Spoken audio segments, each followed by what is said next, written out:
As a part of the administration's efforts to restructure federal health agencies, the Center for Disease Control and Prevention's Division of Oral Health was essentially gutted as of April 1st.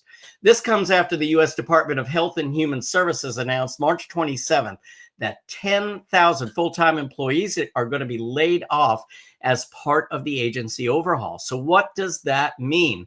Within the agency, the CDC's Division of Oral Health typically has provided evidence-based guidance on a range of public health issues, including infection control in all of the dental practice settings, community water fluoridation, dental sealant programs, and many others.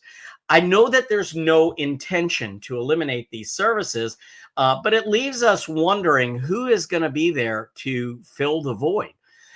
In his formal statement, the ADA the ADA has urged President Trump and HHS Secretary Robert Kennedy Jr. to reverse the cuts, stating that oral health has to remain a national priority. Our dear friend and ADA President Dr. Brett Kessler is monitoring the situation closely, but he's expressed his disappointment in the oral health workforce reductions.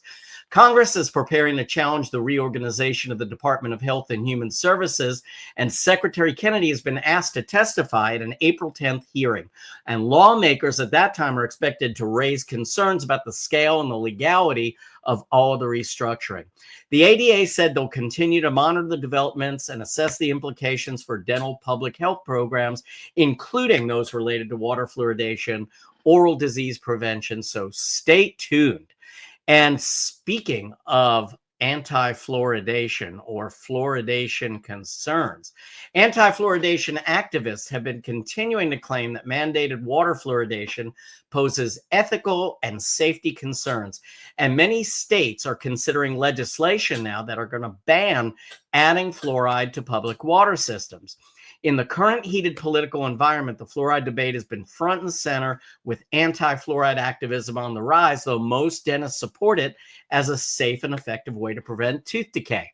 According to the ADA, 82% of polled dentists express strong support for water fluoridation, 10% saying that they somewhat support the practice, and only 5% said that they somewhat oppose or strongly oppose the practice.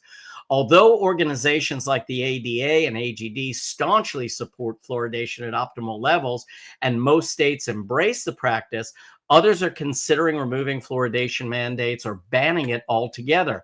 It's been really interesting watching how the states have been reacting, with a lot of legislation on the table right now. Without getting too into the weeds, we just want to update you on where the states are leaning on this issue. To date, only one state has passed a bill completely prohibiting community water fluoridation, and that one is, believe it or not, Utah.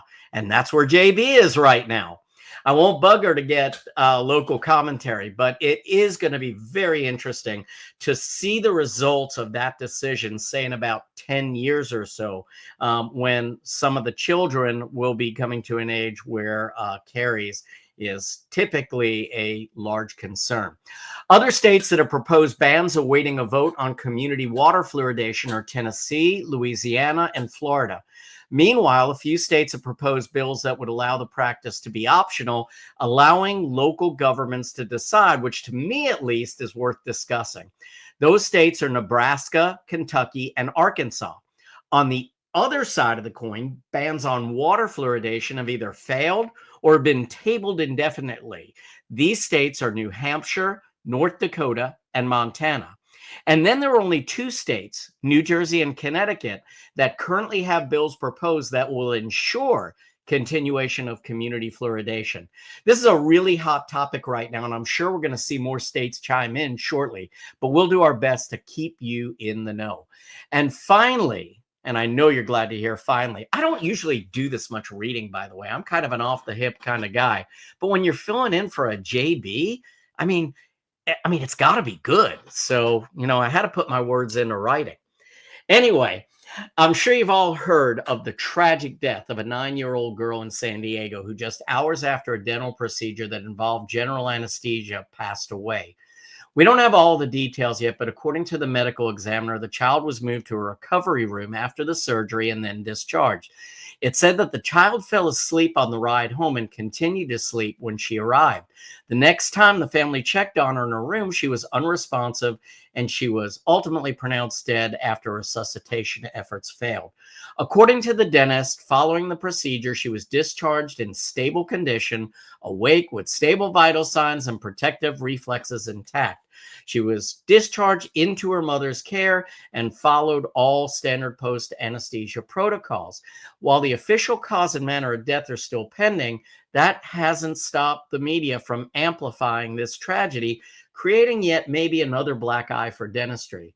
The dentist in question is a dental anesthesiologist. He's a diplomat of the National Dental Board of Anesthesia and a fellow of the American Dental Society of Anesthesiology. So he's certainly well credentialed. So what went wrong here? And what can we learn from this? Obviously, we need to keep up with this whole topic, as many states have heightened regulation on dentists providing sedation and general anesthesia. The real takeaway for right now is that we can never be too cavalier with regard to sedation, especially when it comes to children. Even when everything is done correctly, things can happen.